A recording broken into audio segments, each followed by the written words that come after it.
নমস্কার, এই সময় লাইভে আমি রয়েছি প্রীতিশ বন্দ্যোপাধ্যায়। আমার সঙ্গে রয়েছে কাশীপুর বেলগাছিয়া বিধানসভা কেন্দ্রের জয়ী বিজেপি প্রার্থী এবং বিধায়ক, এখন বলা চলে শপথ গ্রহণ অনুষ্ঠানটা বাকি রয়েছে।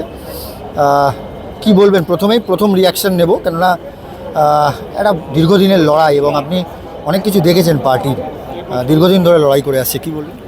কাশীপুর বেলগাছিয়ার সকল মানুষকে ধন্যবাদ জানাবো যে তারা এই সুযোগ আমাকে পৌঁছে দিয়েছেন যে আজকে আমি বিধায়ক।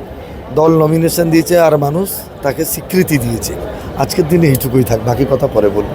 আরেকটা প্রশ্ন না করলেই নয় রিতেশদা, যেভাবে মানুষ ভোট দিয়েছে, মানে এত প্রায় 200-র উপরে আসন, এই 200-র উপরে আসন মানুষের ভোট ছাড়া তো কখনো সম্ভব নয়, এবং মমতা বন্দ্যোপাধ্যায় তিনি অভিযোগ করছেন যে ইলেকশন কমিশন তাকে হারিয়ে দিয়েছেন, কি বলবেন? আমি আপনাকেও ভোট চলাকালীন আপনার এক সহকর্মী এসেছিলেন, আমি সেদিনকে তাকে বলেছিলাম যে আজকের এই পরিবেশটা দেখুন।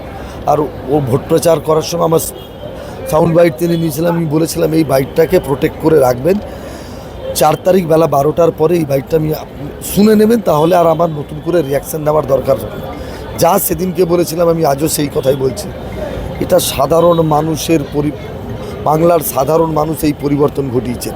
তৃণমূলের সাথে আছে গুন্ডা পুলিশ মস্তান আর মুসলমান, মানুষ আমাদের সাথে আছে।